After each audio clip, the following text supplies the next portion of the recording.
नमस्कार दोस्तों, एक बार फिर से आप सभी का स्वागत है। राजस्थान के करंट अफेयर को लेकर अपन चर्चा कर रहे थे। जनवरी का कंप्लीट वीडियो मैंने डाल दिया है। आज के इस वीडियो में अपन फरवरी 2024 का करंट अफेयर पढ़ने जा रहे हैं। जो सबसे ज़्यादा चर्चा में रही घटनाएं हैं वो अपन डिस्कस करेंगे। फालतू का कचरा मैंने नहीं लिया है क्योंकि वीडियो बड़ा करने का कोई उद्देश्य नहीं है। जो चीज़ें याद ही नहीं होती उनका लेने का कोई उद्देश्य नहीं है। अब फरवरी में भी कुछ खेल प्रतियोगिताएं हुई हैं, जनवरी में भी हुई थी, मैंने नहीं ली है क्योंकि खेल का एक अलग से वीडियो बनाएंगे और उसमें जो सबसे ज़्यादा चर्चा में खेल हैं वही प्रतियोगिताएं अपन लेंगे। ऐसे हज़ारों प्रतियोगिताएं होती रहती हैं, याद ही नहीं रहता तो मतलब क्या है फिर। तो आइए आज की क्लास को स्टार्ट करते हैं। और लास्ट बात ये कहूँगा कि वीडियो आप हज़ारों देखते होंगे, एक समय ऐसा लगता है कि यार पूरा वीडियो मेरे याद हो गया, लेकिन जब तक आप चीज़ों को लिखोगे नहीं वो ज़्यादा लंबे समय तक नहीं टिकेंगी। तो जो आपको ये लगे कि ये चीज़ मैं भूल सकता हूँ, ये चीज़ बहुत ज़्यादा महत्वपूर्ण है, नोट डाउन कर लें। मेरी बात नहीं है, किसी और का भी वीडियो देख रहे हैं तो ये ज़रूर आप करें, लिखें उन चीज़ों को। फिर लास्ट में आप देखना, अभी तो शुरुआत है, लास्ट में जब 5-6 महीनों का करंट हो जाएगा तो आपको ये रहेगा कि हाँ यार ये चीज़ें तो मैंने उस टाइम पढ़ी थी। जब आप एक सार पढ़ेंगे पूरे साल का तब आपको लगेगा कि हाँ यार उस टाइम मैंने ये चीज़ें पढ़ी थी। तो देखना, एक डेली करंट अफेयर की क्लासेस चलती रहती हैं, कोई मतलब नहीं है उन चीज़ों को लेने का, कोई मतलब नहीं है 2-2 घंटे आपका करंट अफेयर को टाइम देने का। आपका वेटेज कितना है सिलेबस के अंदर। जैसे मान लो किसी सिलेबस में पॉलिटी के 20 प्रश्न आ रहे हैं और राजस्थान करंट अफेयर का केवल 10 प्रश्नों का ही सिलेबस है, तो आपके लिए पॉलिटी को ज़्यादा टाइम देना ज़्यादा महत्वपूर्ण है, ज़्यादा सार्थक है। तो खुद थोड़ा सा स्मार्ट बने, उन चीज़ों को ज़्यादा टाइम दिए जो सिलेबस में सबसे ज़्यादा इंपॉर्टेंट है, सबसे ज़्यादा महत्व रखती हैं। तो आइए, सबसे पहला पॉइंट और सबसे इंपॉर्टेंट पॉइंट, भारत और जापान के मध्य संयुक्त सैन्य अभ्यास। अब जितने भी सैन्य अभ्यास हुए हैं पिछले जनवरी महीने में मैंने करवाए थे, वो सारे दिमाग में आने चाहिए। तो ये धर्म गार्जियन, इस सैन्य अभ्यास का नाम क्या है? धर्म गार्जियन। कहाँ हुआ ये? महाजन फील्ड फायरिंग रेंज बीकानेर के अंदर हुआ है। कल मैंने टेलीग्राम चैनल पे इसकी फ़ोटो भी डाली थी, आपने देखी होगी, क्योंकि कल इसका समापन डे था, 8 मार्च। हालांकि ये डेट आपसे नहीं पूछेंगे कब चालू हुआ था, कब खत्म हुआ था, याद रहे तो रख लेना। 25 से स्टार्ट हुआ था और 8 मार्च तक चला था। लेकिन सबसे ज़्यादा महत्वपूर्ण क्या है, इस सैन्य अभ्यास का नाम वो पूछ सकते हैं आप, धर्म गार्जियन कहाँ हुआ ये पूछ सकते हैं, तो महाजन फील्ड फायरिंग रेंज बीकानेर के अंदर। अब भले इनके बारे में और बातें आपके जहन में है तो अच्छी बात है। जैसे भारत की सेना कौन सी थी, तो 19वीं आपकी राजपूत राइफल्स थी। जापान की कौन सी थी, तो 25वीं नेटिव इन्फेंट्री थी। तो मेरे ख्याल से वो नहीं पूछेंगे, लेकिन आपको याद है, किसी और से चीज़ें पढ़ी हैं तो अच्छी बात है। लेकिन धर्म गार्जियन कहाँ हुआ ये चीज़ें आपको पता होनी चाहिए। इसका उद्देश्य क्या है, तो सैन्य अभ्यास, सैन्य सहयोग को बढ़ावा देना, जो लगभग सेम ही रहता है उद्देश्य सबका। यूएनओ चार्टर के अध्याय 7 के अंतर्गत अर्ध शहरी परिस्थितियों में संयुक्त अभियानों को पूरा करने के लिए संयुक्त क्षमताओं में वृद्धि करना। कई बार क्या होता है कि जैसे आरएस का पेपर होता है तो उनमें इस तरह का उद्देश्य वाला प्रश्न पूछ सकते हैं, तो थोड़ा ध्यान में रखिएगा। अच्छा, एक तरफ मैंने लिखे हैं बीकानेर में कौन कौन से ये सैन्य अभ्यास हो चुके हैं। जैसे धर्म गार्जियन ये कंप्लीट हो चुका है, तो ये आपको पता होना चाहिए कहाँ हुआ था, महाजन फील्ड फायरिंग रेंज बीकानेर के अंदर। इसी प्रकार से पिछले महीने अपन ने साड़ा तांत्रिक पढ़ा था, भारत और सऊदी अरब के मध्य, वो भी आपका यहीं पे हुआ था। एक डेजर्ट साइक्लोन जो भारत और यूएई के मध्य हुआ था, वो भी आपके बीकानेर में हुआ था। तो इस तरह चीज़ें आप लिख लें, एक कॉपी के लास्ट पेज में लिख लें, या जहाँ करंट अफेयर बनाया हुआ शॉर्ट में एक तरफ और लिख लें कि हाँ यार ये बीकानेर में हुए हैं, ताकि चीज़ें एक साथ याद रहेंगे तो वो लंबे समय तक आपके दिमाग में रहेंगी। ये वायु शक्ति युद्ध अभ्यास जो है वो चांदन जैसलमेर में होगा। तरंग शक्ति भी आएगा, वो भी आपका जोधपुर में होगा, वो जोधपुर में होगा। तो सारों को एक साथ लिखेंगे तो कंपैरिजन भी आसानी से कर पाएंगे। तो ये पहला फैक्ट था धर्म गार्जियन को लेकर, याद रहेगा, कोई दिक्कत नहीं होगी। अब चलते हैं आगे। जार्डन पाली, ये बड़ा महत्वपूर्ण तथ्य है, सीधा एग्जाम का क्वेश्चन बनता है। जार्डन पाली जो है वो क्यों चर्चा में रहा, तो देखिए यहाँ क्या है, ओम की आकृति वाले विश्व के पहले शिव मंदिर का उद्घाटन किया है। सीधा प्रश्न आ सकता है कि ओम की आकृति वाले विश्व का पहला शिव मंदिर का उद्घाटन कहाँ हुआ है, कहाँ पे है ये, तो जार्डन पाली के अंदर है। दो बातें मैंने और लिखी हैं क्योंकि हो सकता है भविष्य में इस तरह के प्रश्न आपसे पूछ लिए जाएं। तो देखिए, इस मंदिर को वर्ष 1995 से बनाया जा रहा था और 2024 में पूरा हुआ है। तो देखो, सोचो कि कैसा होगा ये मंदिर। इस मंदिर की क्या क्या विशेषताएं, तो ये 4 मंजिला है, 108 पिलर्स हैं।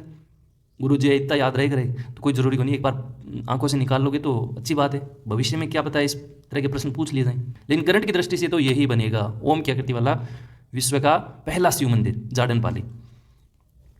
इसमें एक खास बात है कि धौलपुर के बंसी पहाड़पुर के लाल पत्थरों का यूज हुआ है। इसका शिखर जो है वो 35 फीट ऊंचा है और इसके ऊपरी हिस्से पर शिवलिंग की प्रतिमा जो है वो दर्शाई हुई है। ब्रह्मांड की आकृति, ये इफेक्ट हैं जो मैंने लिख दिए हैं। मंदिर में शिव नाम की 1008 प्रतिमाएं हैं और 108 कक्ष हैं। 7 ऋषियों की यहाँ समाधि भी है। और इस मंदिर के निर्माण की जो कल्पना है, इस सबसे पहले ये विचार आया किसके दिमाग में? भाई इतनी बड़ी बात है, कोई तो होगा जिसके दिमाग में आया कि यार ओम के आकार का मंदिर बनना चाहिए। तो ये थे महेश्वर नंद महाराज द्वारा। एक फैक्ट है, लिख दिया है, कॉपी में आप भी नोट कर लेना। तो ये दूसरा फैक्ट था जार्डन पाली को लेकर। उम्मीद करता हूँ अच्छे से समझ आ गया होगा, लिख लेना एक बार। मरु महोत्सव, तो देखिए इसका आयोजन हुआ आपके पोखरण जैसलमेर के अंदर 21 से 24 फरवरी के बीच। देखिए ये डेट मैंने इसलिए लिखी है ताकि आपको जहन में ये रहे कि हाँ यार फरवरी में 21-24 के आसपास ऐसी घटना हुई है। अब लंबे टाइम बाद ये डेट आपकी याद नहीं रहेगी, लेकिन इतना जरूर याद रहेगा कि यार ये फरवरी की घटना थी मरु महोत्सव। जब आप दिसंबर में करंट पढ़ रहे होंगे और ये फैक्ट आपके सामने आएगा तो दिमाग में रहेगा कि यार ये फरवरी की घटना थी, इसलिए मैंने ये डेट लिखी है। याद नहीं रखनी है, याद इतना ही रखना है कि मरु महोत्सव का आयोजन कहाँ हुआ? पोखरण जैसलमेर के अंदर हुआ। इसकी थीम थी बैक टू द डेजर्ट, यानी आपके रेगिस्तान की तरफ लौटो। इसमें भी प्रतियोगिताएं हुई थी। जैसे जनवरी में अपन ने बीकानेर वाला पढ़ा था, वो ऊँटों वाला, तो उसमें वो मिस मरवन है, मिस्टर मरवन, इस तरह की प्रतियोगिताएं हुई थी। किसने जीती थी वो मैंने बताई थी। वैसे ही यहाँ पे प्रतियोगिताएं हुई। तो इसमें देखिए मिस मुंबल का अवार्ड जो जीता है वो है पारुल विजय ने। वन लाइनर के रूप में वो आपसे सीधा एग्जाम में डाल सकता है, अच्छा प्रश्न बने तो मिस मुंबल का अवार्ड किसने जीता है? पारुल विजय को। और मिस्टर पोखरण का अवार्ड जो है वो जीता है अभिषेक छंगाणी, जो फलोदी के हैं। ये इंपॉर्टेंट है, ध्यान रख लेना, मिस्टर पोखरण वाला। मिस्टर डेजर्ट ये जीता है आपके श्रीकांत व्यास ने। और ये भी मैंने इंपॉर्टेंट लगाया, क्यों? क्योंकि ये बीकानेर में भी जो प्रतियोगिता हुई थी ऊँट वाली, उसमें भी इन्होंने पदक जीता था, ये अवार्ड जीता था, वो देख लेना आप। इसके बाद देखिएगा मिस जैसलमेर है वो है मरुधर कंवर। मिस पोखरण का अवार्ड है अंतिमा खत्री। तो एक तरफ लिख लेना कॉपी के अंदर, 2-3 बार देखेंगे, थोड़ी सी ट्रिक जचाएंगे तो हो जाएगा ये। आगे बढ़े। माही महोत्सव बहुत ज़्यादा महत्वपूर्ण है ये, क्योंकि ये डूंगरपुर बांसवाड़ा में जितने भी तथ्य होते हैं वो एग्जाम में कहीं ना कहीं छपते ही हैं। और मुझे लगता है कि माही महोत्सव वाला प्रश्न कभी ना कभी एग्जाम में बनेगा, देख लेना। सीधा प्रश्न आएगा कि माही महोत्सव का आयोजन राजस्थान के किस जिले में हुआ? तो ये देखना बांसवाड़ा जिले के अंदर। इस माही महोत्सव को सिटी ऑफ 100 आइसलैंड के नाम से भी जाना जाता है। तो 15 से 17 फरवरी के मध्य हुआ। डेट इतनी इंपॉर्टेंट नहीं है हमारे लिए। इसमें ये मिस्टर माही का अवार्ड और मिस माही का अवार्ड, ये 2 अवार्ड हैं जो ध्यान में रखने हैं। एक आपका हर्षवर्धन सिंह राठौड़ जो बांसवाड़ा के ही हैं, एक है खुशी मराठा मिस माही का अवार्ड। तो थोड़ा सा इसको ध्यान में रख लेना कैसे भी। हर्षवर्धन और खुशी, नाम तो एक हर्ष उल्लास वाले ही हैं, हर्षवर्धन और खुशी। मिस माही और मिस्टर माही। मानासर नागौर ये चर्चा में क्यों है? क्योंकि यहाँ पे रामदेव पशु मेला का आयोजन हुआ है। प्रतिवर्ष होता है ये। कब होता है? माघ शुक्ल 21 से लेके माघ शुक्ल प्रतिवर्ष मेले का आयोजन होता है। तो रामदेव पशु मेला आपके लिए महत्वपूर्ण है। ऑप्शन में 4 और भी डाले जा सकते हैं, तो थोड़ा ध्यान रखिएगा। मानासर नागौर में 10 से 24 फरवरी के मध्य। और ये मारवाड़ के लोकप्रिय उमेद सिंह जो थे वो इस मेले के प्रणेता माने जाते हैं। फैक्ट है, जरूर याद रखिएगा। मानासर नागौर आए तो ऐसे समझना है कि रामदेव पशु मेले का आयोजन हुआ है, इतनी बात याद रखनी है। देखिएगा अगला है आपका। इसमें देखिए मैंने कुछ वन लाइनर फैक्ट लिए हैं। इस महीने की कुछ ऐसी बातें हैं जो सीधे एग्जाम में पूछी जा सकती हैं। जैसे सबसे पहला इसमें जयपुर इंटरनेशनल एयरपोर्ट, ये चर्चा में है। क्यों? क्योंकि ये देश के सबसे 10 व्यस्तम जो एयरपोर्ट हैं उसमें ये स्थान प्राप्त कर लिया इसने। सबसे बिजी वाले में आ गया है, टॉप 10 में, और इसका 10वां स्थान है। जैसे गोवा एक टूरिस्ट की दृष्टि से बहुत महत्वपूर्ण स्थान है, तो वहाँ पे ज़्यादा टूरिस्ट आते हैं तो वो बिजी रहता है एयरपोर्ट। तो उस एयरपोर्ट को भी इसने पछाड़ दिया है, जयपुर एयरपोर्ट ने। तो ये तथ्य है, जरूर याद रखिएगा, वन लाइनर में सीधा पूछ सकते हैं। एक ये देखिए चालक नेची माता का मंदिर, ये पनोरमा का उद्घाटन किया है अभी भजनलाल शर्मा ने, सीएम द्वारा। तो ये चालक नेची माता का मंदिर आपसे पूछ सकते हैं, सीधा पूछ सकते हैं कि ये मंदिर कहाँ है। तो ये है आपके बाड़मेर में। एक आपकी सुजस वाली जो आती है मंथली, उसमें सबसे जो पहला पेज है उसमें ये दांगड़ी नृत्य के बारे में दे रखा है। और मैंने कहा डूंगरपुर बांसवाड़ा के जितने भी तथ्य बनते हैं वो एग्जाम की दृष्टि से सबसे ज़्यादा महत्वपूर्ण है। तो ये दांगड़ी नृत्य आपसे पूछ सकता है, तो ये याद रखना है, ये आपके बांसवाड़ा जिले में। एक देखिए लखपति दीदी सम्मेलन हुआ है, ये हुआ आपका बेणेश्वर धाम डूंगरपुर में। अब इस सम्मेलन में क्या हुआ वो आपके लिए इतना महत्वपूर्ण नहीं है, जितना महत्वपूर्ण ये है कि लखपति दीदी सम्मेलन कहाँ पे आयोजित हुआ? डूंगरपुर के अंदर बेणेश्वर धाम, याद रखिएगा। जगपुरा भूकिया, इसको तो कौन नहीं जानता भाई, पीछे 2023 वाले 22 वाले एग्जाम जो थे उसमें भी आया था जगपुरा भूकिया, सोने के भंडार मिले थे। अभी ये चर्चा में फिर से है, क्यों? क्योंकि प्रदेश की पहली सोने की खानों की नीलामी होगी यहाँ पे। तो फिर से ये चर्चा में आ गया तो पूछ सकते हैं वो जगपुरा भूकिया, ये बांसवाड़ा क्षेत्र में। तो याद रखिएगा ERCP परियोजना ये राजस्थान की सबसे टॉप परियोजना है अब तक की। टॉप का मतलब सबसे ज़्यादा चर्चा में है, और इस परियोजना को मैं अलग से भी करवाऊंगा। इसमें कितना बजट है, इसमें क्या क्या और चीज़ें हैं, किसके साथ MOU हुआ है। हालांकि मैंने पिछले वीडियो में करवाया था, लेकिन फिर से भी करवाएंगे क्योंकि इसमें गहराई से भी प्रश्न बन सकता है आपका। तो फिलहाल आपको क्या याद रखना है, इसमें 21 जिलों को लाभ मिलेगा। अब पीछे 13 जिले बताए थे, तो 13 जिले वो न्यूज़पेपर में भी 13 लिखा था, लेकिन वो 13 इसलिए थे क्योंकि इसमें नए जिले जो थे वो ऐड नहीं थे। अब जैसे मोटा मोटी देखें तो 13 जिले हैं, लेकिन जैसे डीग है, ये सारे नए जिले जो हैं। अब जैसे भरतपुर जिला मैंने बताया था, तो भरतपुर में ये डीग अलग कैसे होगा भाई वो तो इसके पास में ही है ना, भरतपुर से ही बना है, तो वो भी इसके दायरे में आएगा। अब जैसे दुद्दू है, तो जयपुर को मैंने बोला था, तो जयपुर के पास दुद्दू बना है, तो दुद्दू भी तो इसका लाभ लेगा ना, उसको थोड़ी डालेंगे। केकड़ी हो गया, जयपुर ग्रामीण हो गया, ब्यावर हो गया, गंगापुर सिटी हो गया, खेरतल तिजारा हो गया, कोटपुतली बहरोड हो गया, तो ये नए वाले जिले भी इसमें इंक्लूड हैं, इसलिए वो 13 जिले थे। तो याद रखिएगा, सीधा प्रश्न आ सकता है ERCP परियोजना के तहत कितने जिलों को लाभ मिलेगा, 21 जिलों को लाभ मिलेगा। इसमें अनुमानित बजट जो है वो है 45,000 करोड़ रुपए। मैंने कहा इस योजना के बारे में अलग से वीडियो भी अपन लेके आएंगे। एक ये देखिए किसान सम्मान निधि, ये जो बजट वाली घोषणा है उसमें ये इफेक्ट है, इंपॉर्टेंट है। 6,000 रुपये से बढ़ा के कितना कर दिया है, 8,000 रुपये वार्षिक मिले। तो ये सीधा पूछ सकते हैं। एक ये लाडो प्रोत्साहन योजना, तो ये बेटी के जन्म पे 1 लाख रुपए का सेविंग बॉन्ड जो है वो दिया जाता है गरीब फैमिली को। तो ऐसा प्रश्न आ सकता है कि लाडो प्रोत्साहन योजना का संबंध किससे है, तो दिक्कत हो जाएगी, इसलिए जरूर ध्यान रखिएगा। गरीब परिवार की जब बेटी जन्म लेती है तो उसको 1 लाख रुपए का सेविंग बॉन्ड प्रदान किया जाता है सरकार की तरफ से, तो लाडो प्रोत्साहन योजना ध्यान रखिएगा।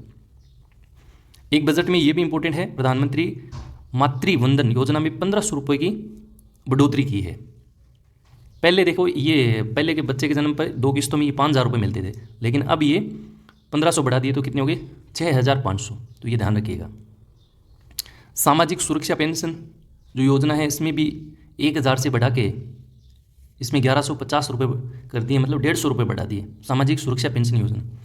एक बिना मूर्ति का पौराणिक विष्णु मंदिर, ये चर्चा में है, कामाडीग में है, 84 खंभों का मंदिर। हालांकि इस मंदिर के बारे में ऐसा कहा जाता है कि जब भी इसमें खंभों की गिनती होती है तो कोई नहीं बता सकता कि इसमें कितने खंभे हैं। कभी तो ये 84 खंभों से कम हो जाता है, कभी ये 84 खंभों से ज़्यादा हो जाता है, लेकिन ये फैक्ट है। बिना मूर्ति का पौराणिक विष्णु मंदिर, ये आपके कामा और डीग जिला हो गया भाई डीग, तो कामा डीग के अंदर है, डीग जिले में।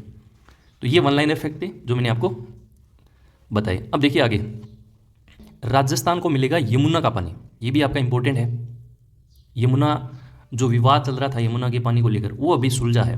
तो फिलहाल के लिए आप इतना याद रखिएगा, इसमें जो मुख्य जिले लाभान्वित होंगे वो होगा आपका शेखावाटी, चूरू, झुंझुनू, सीकर। ये पानी जो है वो हरियाणा के हथेनी कुंड बैराज से मिलेगा, यानी ताजे वाले हैंडपंप से। इसके बारे में अपन आगे और भी जिक्र करेंगे क्योंकि ये चर्चा का विषय है और इसमें कितना क्या है प्रोजेक्ट वो पूरा पढ़ेंगे। लेकिन फिलहाल आप इतना याद रखिएगा, इसमें जो लाभान्वित जिले हैं वो शेखावाटी मुख्य रूप से है, सीकर, चूरू, झुंझुनू, और ये पानी जो है वो हरियाणा के हथेनी कुंड बैराज से ये मिलेगा।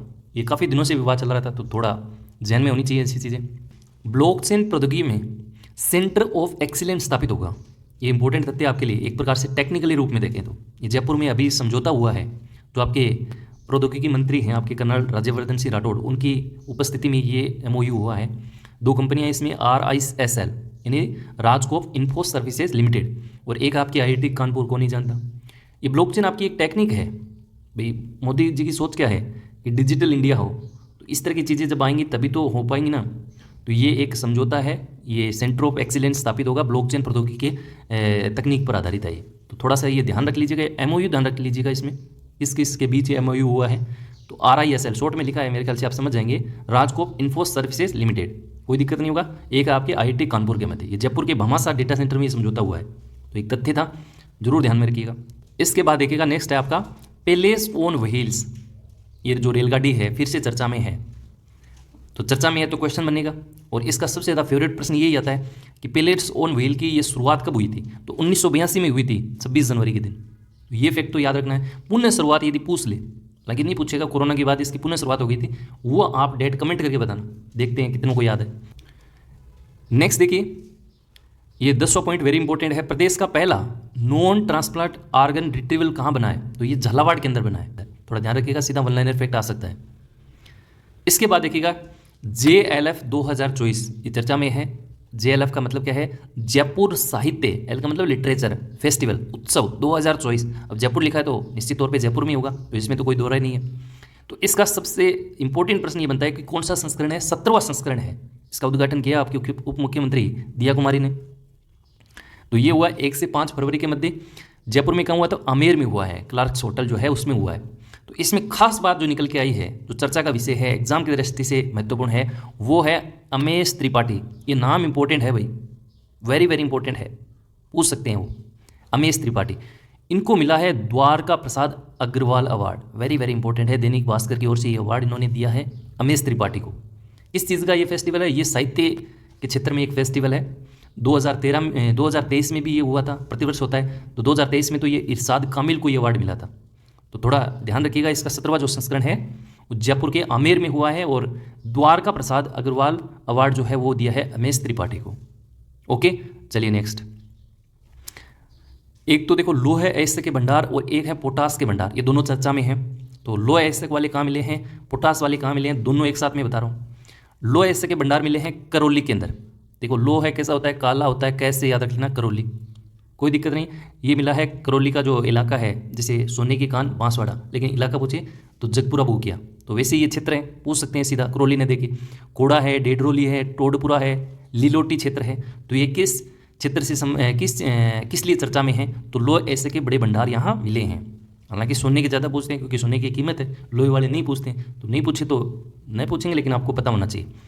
इसी तरह पोटास के भंडार भी मिले हैं, वो मिले हैं आपकी लाखासर बीकानेर के अंदर और सीतापुरा हनुमानगढ़, ये क्षेत्र है, तो ये ध्यान रखिएगा।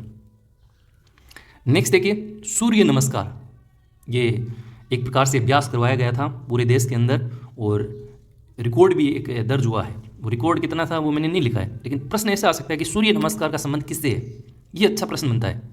तो ये सरकारी और गैर सरकारी विद्यालय जो हैं उसमें एक सामूहिक अभ्यास कार्यक्रम हुआ था, सूर्य नमस्कार सप्तमी के दिन ये शायद हुआ था। तो बड़ा रिकॉर्ड यहाँ दर्ज हुआ था, तो वो रिकॉर्ड मैंने नहीं लिखा है, शायद 1.40 करोड़ के आसपास जो लोगों ने एक साथ जो है सूर्य नमस्कार किया था। लेकिन ये अच्छा प्रश्न बनता है कि सूर्य नमस्कार किससे संबंधित है। अब जिनको पता ही नहीं है तो उनके लिए बड़ा अच्छा प्रश्न बन जाएगा। एक ये बाउंस ऑफ जॉय, ये भी आपके विद्यालय से संबंधित एक कार्यक्रम है, बाउंस ऑफ जॉय। इसमें भी एक बच्चे का होलिस्टिक डेवलपमेंट हो, मतलब एक प्रकार से समग्र विकास हो, इस तरह के कार्यक्रम इसमें किए जाएंगे। ये पायलट प्रोजेक्ट के रूप में ये चल रहा है, राजस्थान की 100 स्कूल के लिए चयन हुआ है और 132 PTI के सहयोग से ये कार्यक्रम हो रहा है, बाउंस ऑफ जॉय। तो ये दोनों चीज़ें विद्यालय से संबंधित हैं, शिक्षा से संबंधित हैं, मैंने एक साथ लिखी हैं। इनका राजेंद्र प्रसाद गुप्ता और एक आपके मनिंदर मोहन श्रीवास्तव, ये दोनों नाम जरूर ध्यान रखिएगा। तो राजेंद्र प्रसाद गुप्ता जो हैं वो हैं आपके राजस्थान के महाधिवक्ता, 19वें महाधिवक्ता बने हैं, और इसका उल्लेख आपको पता है आर्टिकल 165 के तहत होता है। और महाधिवक्ता जो होता है उसकी एक खास बात होती है, पता होगा आपको। ये महाधिवक्ता जैसे अपने राजस्थान के अंदर तो विधानसभा ही है, कई ऐसे राज्य हैं जिनमें विधानसभा और विधान परिषद दोनों होती हैं। तो महाधिवक्ता जो होता है वो विधानसभा और विधान परिषद दोनों की बैठक ले सकता है, बैठक में भाग ले सकता है, बोल भी सकता है, लेकिन ये कभी भी मत नहीं देता, ये खास बात होती है, ध्यान रखिएगा इससे चीज़ें। तो आर्टिकल 165 महाधिवक्ता का उल्लेख करता है। 19वें महाधिवक्ता बने हैं राजेंद्र प्रसाद, और 42वें CJ यानी चीफ जस्टिस, मुख्य न्यायाधीश राजस्थान कोर्ट के, हाई कोर्ट के, वो बने हैं MM श्रीवास्तव, मनिंदर मोहन श्रीवास्तव। अच्छा, इन दोनों की जो नियुक्ति है वो किसके द्वारा की जाती है, राज्यपाल के द्वारा, कोई दिक्कत नहीं है। राजेंद्र कुमार गुप्ता, मनिंदर मोहन श्रीवास्तव। नेक्स्ट देखिए, अब देखिए इस महीने की कुछ न्यूज फैक्ट हैं, जैसे वन लाइनर हैं वैसे ये फैक्ट हैं जो आपको सीधे ध्यान में रखने हैं। जैसे देखिए एक तो ये देवनारायण जी की जो जयंती है वो आपको पता होनी चाहिए, एक बार पीछे भी एग्जाम में ऐसे प्रश्न आया था तो पूछ सकते हैं। तो ये 1112वीं जयंती बनाई गई है, माल्यश्री डूंगरी ये स्थान है। इसको जो भारतीय प्रसाद योजना जो है चल रही है उसमें भी माल्यश्री डूंगरी को शामिल किया है। तो ये तथ्य है, जरूर ध्यान रखिएगा। देवनारायण जी से संबंधित प्रसिद्ध संत हैं जो आप सब लोग जानते हैं, माल्यश्री डूंगरी अजमेर के अंदर। नेक्स्ट देखिए भरतपुर के महाराजा सूरजमल, तो इनकी जयंती बनी है 317वीं जयंती, ये भी चर्चा में है, ध्यान रखिएगा। देखिए विज्ञान महोत्सव का आयोजन तो ये हुआ है केंद्रीय इलेक्ट्रॉनिक अभियांत्रिकी अनुसंधान संस्थान सीरी जयपुर में। सीधा प्रश्न आ सकता है विज्ञान महोत्सव का आयोजन कहाँ हुआ था, तो सीरी जयपुर याद रखना है। इसके बाद देखिएगा रेखा वैष्णव, बहुत इंपॉर्टेंट है ये क्यों इंपॉर्टेंट है, क्योंकि विश्व युवा महोत्सव जो 5 साल में एक बार आयोजित होता है, विश्व युवा महोत्सव, ये 1 से 7 मार्च के बीच सोची जो शहर है रूस का, वहाँ पे ये आयोजित होगा। तो तो इसमें इस लड़की को यानी रेखा वैष्णव को, जो पाली जिले की बेटी बचाओ बेटी पढ़ाओ की ब्रांड एम्बेसडर है, तो इसका ये चयन हुआ है, भारत का ये प्रतिनिधित्व करेगी। तो रेखा वैष्णव इंपॉर्टेंट है, ध्यान रखिएगा, पूछ सकते हो इस जिले से है, इसमें किसका चयन हुआ है, तो थोड़ा ध्यान रखिएगा। अच्छा, प्रदेश का सबसे बड़ा इंडोर स्टेडियम, तो ये खेलगांव उदयपुर चर्चा में है, ध्यान रखिएगा। लक्ष्मण भट्ट तेलंग, ये इनका हाल ही में निधन हुआ है, जयपुर के ये ध्रुपद गायक थे, और पिछले जनवरी का जो करंट कराया था उसमें मैंने कहा था इनको राजस्थान की 4 हस्तियों को पद्मश्री अवार्ड मिला, तो उनमें ये एक ये थे। एक ये देखिए स्वर्णिम राजस्थान अभियान, ये आपका ब्रह्मा कुमारी संस्थान सिरोही जिले में ये स्वर्णिम राजस्थान अभियान की शुरुआत हुई है, तो थोड़ा ध्यान रखिएगा। स्वर्णिम राजस्थान अभियान, से स्वर्णिम, से सिरोही जिला। नेक्स्ट देखिए अनु फोगाट और युग चेलानी, ये 2 नाम महत्वपूर्ण हैं। मैंने शुरुआत में बताया था खेल प्रतियोगिताएं मैं नहीं ले रहा हूँ, लेकिन कुछ कुछ नाम हैं जो सबसे ज़्यादा हाईलाइट हैं, चर्चा में हैं, एग्जाम की दृष्टि से महत्वपूर्ण है। उसमें एक नाम अनु फोगाट का भी है और एक नाम युग चेलानी का भी है। क्या क्या इन्होंने, कभी मिलेगा टाइम तो हम इनकी डिटेल चर्चा करेंगे। तो अनु फोगाट ये किस खेल से संबंधित हैं, वुशु खेल से संबंधित हैं, जयपुर की हैं, जयपुर की है। झारखंड में ये प्रतियोगिता चल रही थी, इसमें इन्होंने स्वर्ण पदक जीता था, लेकिन वो चर्चा आपको याद नहीं रखनी है, आपको इतना याद रखना है अनु फोगाट का संबंध किससे है, क्योंकि क्वेश्चन ऐसा ही बनेगा। तो वुशु से है, जयपुर की है, याद रखिएगा। इसी प्रकार से युग चेलानी, ये गजब की तैराक है, उदयपुर जिले की, तो काफ़ी इन्होंने कारनामा किया है, वो अपन डिस्कस करेंगे, लेकिन युग चेलानी याद रखिएगा। ब्रेसिका सम्मेलन, ये 5वां सम्मेलन है जो आपके दुर्गापुरा जयपुर में हुआ है। इंडिया स्टोन मार्क 2024, तो ये भी आपका सीतापुरा जयपुर में। मेरी पॉलिसी मेरे हाथ अभियान, एक किरोड़ी लाल मीणा जी के द्वारा चलाया गया था। तो ये क्या है, किसानों की बीमा पॉलिसी से ये संबंधित है, क्योंकि इसमें पॉलिसी शब्द ही लिखा है तो आप जान गए होंगे। तो ये किसानों से संबंधित ये पॉलिसी का अभियान है, थोड़ा ध्यान रखिएगा। कि वंदे भारत की स्लीपर कोच के लिए कोच केयर डिपो कहाँ खोला जाएगा। एक आपका तरंग शक्ति सैन्य अभ्यास है, ये कहाँ प्रस्तावित है, और एक आधुनिक साइंस पार्क कहाँ प्रस्तावित है। तीनों चीज़ें एक साथ मैंने लिखी हैं, याद रखनी है हमेशा के लिए। तो वंदे भारत स्लीपर कोच के लिए कोच केयर डिपो खोला जाएगा आपका जोधपुर के अंदर। वंदे भारत चल रही है तो कोच केयर डिपो होगा ही हुआ, तो वो जोधपुर में होगा। तरंग शक्ति सैन्य अभ्यास है, वो भी आपका जोधपुर में, और आधुनिक साइंस पार्क जो है वो अजमेर जिले में प्रस्तावित है। चलिए आगे, नेक्स्ट देखिए, राज्य में रामसर साइट स्थल कितने हैं, 2 हैं वर्तमान में। एक सांबर झील जयपुर और एक केवलादेव राष्ट्रीय पक्षी विहार भरतपुर। लेकिन चर्चा में इसलिए हैं क्योंकि इनकी अब संख्या बढ़ाने पे विचार किया जा रहा है, कुछ प्रस्ताव भेजे जा रहे हैं, जिनमें कुछ जो जगह हैं वो मैं आपके साथ साझा कर रहा हूँ। वो इसलिए कर रहा हूँ क्योंकि भविष्य में यदि इन पे प्रस्ताव पारित हो गया तो आप कहेंगे ये अचानक रामसर साइट 2 से 7 कैसे हो गई रे, होगा ना। तो पहले चीज़ें याद कर लो ना, ताकि पता तो रहेगा कि यार हाँ ये चर्चा में थी, ये प्रस्ताव भेजे गए थे, कौन कौन से इसमें पारित हुए हैं, ताकि याद करने में ईजी हो जाए। तो देखिए इसमें एक तो है मीनार तालाब उदयपुर, एक चांद लाई ये जयपुर का है, एक कानवास पक्षी विहार कोटा का प्रस्ताव है, एक किंचन जोधपुर वाला, एक लूणकरणसर जो झील है बीकानेर की वो खारे पानी वाली। तो ये प्रस्ताव भेजे गए हैं। अगर ये पारित हो गए तो रामसर साइट स्थल 2 की जगह कितने हो जाएंगे, 7 हो जाएंगे। तो ये ध्यान रखिएगा। उदयपुर शहर को अंतर्राष्ट्रीय स्तर पर रामसर वेटलैंड सिटी के रूप में नामित करने का भी प्रस्ताव भेजा है। ये भी एक तथ्य है जो अभी पारित नहीं हुआ है, जब होगा तो अपन इसको दोबारा पढ़ेंगे, लेकिन ये फैक्ट आपको पता होना चाहिए। नेक्स्ट देखिए, ये बड़ा इंपॉर्टेंट तथ्य है, नेक्स्ट तथ्य है और वेरी वेरी इंपॉर्टेंट है। प्रधानमंत्री मोदी जी द्वारा 300 मेगावाट की सौर परियोजना स्थापित की गई है, लोकार्पण हुआ है। तो सीधा प्रश्न आ सकता है कितने मेगावाट की सौर परियोजनाओं का लोकार्पण हुआ है और कहाँ पे हुआ है, किस जिले में हुआ है, किस क्षेत्र में हुआ है। तो जिला तो आपका बीकानेर है, और क्षेत्र पूछे तो बीकानेर का बरसिंगसर सौर परियोजना बीकानेर। दूसरा आपका NTPC green energy limited Nokha, ये भी आपका बीकानेर के अंदर है, इसमें भी 3। एक करणीसर भटियान, ये भी आपका बीकानेर का क्षेत्र है, जिसमें ये आपकी 300 मेगावाट की सौर ऊर्जा परियोजना स्थापित की गई है। तीनों एक साथ लिखी है, तीनों एक साथ याद करनी है। हो सकता है कि इस तरह के क्वेश्चन आपके एग्जाम में पूछ लिए जाए। अच्छा, इसी से संबंधित आपके पीएम श्रोत योजना जो चल रही है उसके पहले चरण में 3 जिलों को शामिल किया है, जिसमें मैंने शॉर्ट में लिखा है कि जेजेएस, याद रखना जेजेएस, जैसे जयपुर, जोधपुर, ऐसे सीकर 3 जिलों को शामिल किया है। सर ये श्रोत योजना का मतलब क्या है, तो इसका मतलब यही है कि जो गरीब परिवार के लोग हैं, जो बिजली का बिल आता है वो देने में असमर्थ हैं, तो ऐसे लोगों की जो छत है उस पर सोलर पैनल जो है वो लगा दिए जाएंगे। ये ऐसी योजना है जिसमें राजस्थान के 3 जिले अभी शामिल हुए हैं पायलट प्रोजेक्ट के रूप में। प्रथम चरण में ये काम कर रहा है जयपुर, जोधपुर, सीकर। सीधा क्वेश्चन आपके ये कौन से जिले प्रथम चरण में काम कर रहे हैं, तो वो प्रश्न आपसे पूछ सकता है।